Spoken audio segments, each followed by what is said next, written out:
Há mais de 40 anos, quando eu estava estudando línguas inclusive, eu ouvi várias pessoas dizendo sempre que era muito esforço. Quando eu fiz a faculdade, evitei excesso de festas, evitei maconha, o que num curso de humanas na USP é um isolamento muito grande. Não pegava ninguém. Evitei coisas, foquei no que eu queria. Eu estou aqui para estudar. Eu estou aqui para estudar muito. Depois continuei estudando e fiz mestrado e doutorado, fui morar fora, aprendi línguas e sempre mirando no meu valor. Meu valor é ser um profissional de excelência. E não apenas excelência média, de grande excelência. Então, eu mirei desde o início, gente. Eu mirei na ideia que eu quero ser Alexandre o Grande, não Alexandre o Médio, nem o Pequeno. Não quero ser médio, não quero ser a pessoa legalzinha. Por incrível que pareça, e até vaidoso que possa parecer a vocês, mas isso foi um lema de vida, desde muito cedo eu disse, eu quero ser, se não o melhor, um dos melhores professores do Brasil. Um valor alto, vaidoso. Só que eu aprendi que mirando alto, às vezes a gente consegue um pouco menos. Se você mirar baixo, você consegue ainda menos. Mire alto. Não tente ser o melhor vendedor do condomínio, é muito pouco. Não tente ser a melhor pessoa da rua, é muito pouco. Mirem alto. Mirem alto e busquem isso. Eu quero ser o melhor vendedor do Brasil. Simplesmente isso. Se alguém acha que não pode, ache os instrumentos para poder. E aí um outro conselho importante. Querem saber quando está dando certo? Querem saber quando o projeto de vida de vocês acertou no valor? São aqueles semi-amigos. Semi-amigo é o inimigo que lhe abraça. Chegam a você e lhe dizem, você tem sorte, né? Nossa, você tem muita sorte. Prestem atenção nessa frase que o tio Leandro vai dizer. Sorte é o nome que o vagabundo dá ao esforço que ele não faz. Então, sorte existe, sim. Eu não controlo tudo. Eu não sou Deus, eu não controlo tudo. Por vezes eu estou em Congonhas, o avião tenta aterrissar e arremete. É para testar a força do esfíncter de vocês. Eu não controlo tudo, mas aquilo que eu controlo, e é bastante, eu sou sócio majoritário da minha existência, e para isso eu preciso de equilíbrio. Equilíbrio é fácil perceber quando está faltando. Se vocês não trabalharem, perderão a família. Se vocês só trabalharem, perderão a família também. Equilíbrio é um diálogo constante. Estou cuidando do meu corpo é funcional, o corpo tem que ser funcional. Eu tenho que sair do sofá sem auxílio de muitas pessoas. Eu tenho que ser capaz de subir uma escada sem tenda de oxigênio. O corpo tem que ser funcional até a idade que ele é funcional. Ou seja, equilíbrio é aquilo que nós estamos em plena crise. Estamos em plena crise. Só que há pessoas neste ano de crise que perderam, outras se mantiveram e outras prosperaram. Então não é a crise que faz diferença, é a sua reação diante dela. A crise veio para todos os 206 milhões de brasileiros. Há pessoas que afundaram, há pessoas que mantiveram o que tinham e há pessoas que hoje estão melhores do que estavam há algum tempo. É claro que hoje, no momento da crise, eu vou dar uma pista histórica importante. O que é crise? É quando eu tenho muitas perspectivas diante de mim. Só que a crise é aquilo que separa o amador do profissional. Todo mundo sabe dirigir numa boa estrada em dia de sol. Pouquíssimas pessoas sabem dirigir numa estrada com chuva à noite esburacada. A crise separa quem é bom de quem é ruim, o amador do profissional, de quem veio o mundo a trabalho ou a passeio.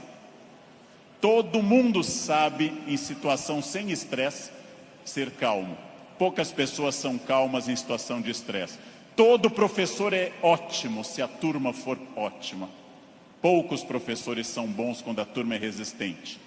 Todo mundo pode vender para o cliente fácil. Pouca gente pode vender para o cliente difícil.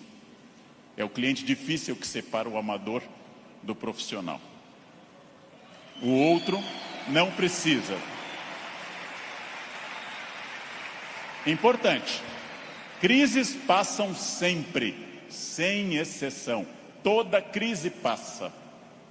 E aqui já vem a pergunta: onde você quer estar quando essa crise passar? Com quem? Onde você quer estar quando essa crise passar? Eu quero fazer muitas perguntas importantes para nós. Vamos agora testar uma questão importante. Quase todo mundo no Brasil está pessimista. Há um pessimismo dominante.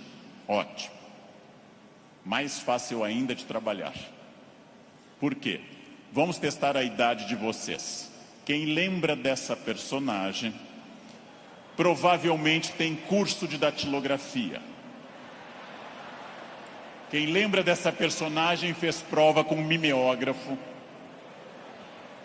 Provavelmente teve Orkut. Quem lembra dessa personagem é uma pessoa experiente. Essa hiena, um desenho animado da década de 60 e 70, a hiena Hard ficava dizendo: ó vida, ó céus, ó azar. Ela era pessimista, porém tudo que a hiena dizia que podia dar errado, dava. Ela era pessimista, mas ela acertava. Por isso que eu quero dizer a vocês que o pessimismo pode ter alguns valores. Ele nos dá uma amostra dos riscos. É importante ter um pessimista na equipe, mas no máximo um, apenas um, que é o que uma equipe tolera.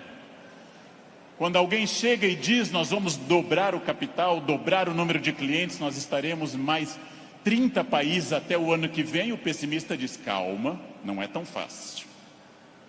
Pessimista é importante para levantar problemas, mas agora eu vou mostrar uma imagem daquilo que eu acredito. No barco está a hiena pessimista dizendo: lógico, o continente está longe, a desidratação é certa, há tubarões, essa vela é ridícula, esse remo não vai levar a nada. Ele tem razão, a hiena tem razão. Mas observem uma coisa: o pessimista faz um bom quadro dos problemas, mas não está fazendo, para dizer uma coisa elegante para uma plateia distinta, não está fazendo sêmen algum para mudar isso. Não dá para ser mais direto que isso à tarde. Não? Bem,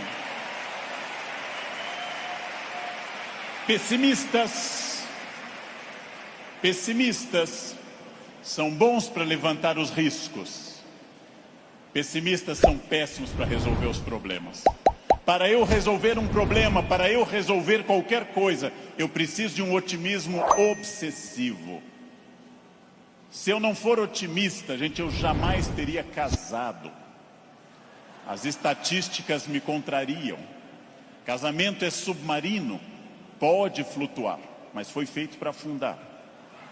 Foi feito para afundar. Se eu não fosse tomado de um otimismo obsessivo e doentio, eu não teria filhos, porque é um investimento de retorno muito ruim. Filhos nunca amortizam o que você investe neles. Com filhos você nunca chega ao topo. Pelo contrário, você vai investir centenas de milhares de reais e vai ouvir a frase: eu te odeio. Filho não vale a pena. Casar não vale a pena. Porém, se nossos pais não tivessem tido esse otimismo obsessivo, nenhum de nós estaria aqui hoje. Então, mais uma vez, um conselho forte: ouçam os pessimistas. Para pessimista não vale a mãe é sempre otimista com vocês. Ouçam um cunhado, cunhado é bom para isso. Ouçam o cunhado. Ouçam os pessimistas. Vejam o que eles têm a dizer, agradeçam. Enquanto eles falam, tenham aquela reação bovina. Ouçam. Depois agradeçam e comecem a trabalhar com otimismo total.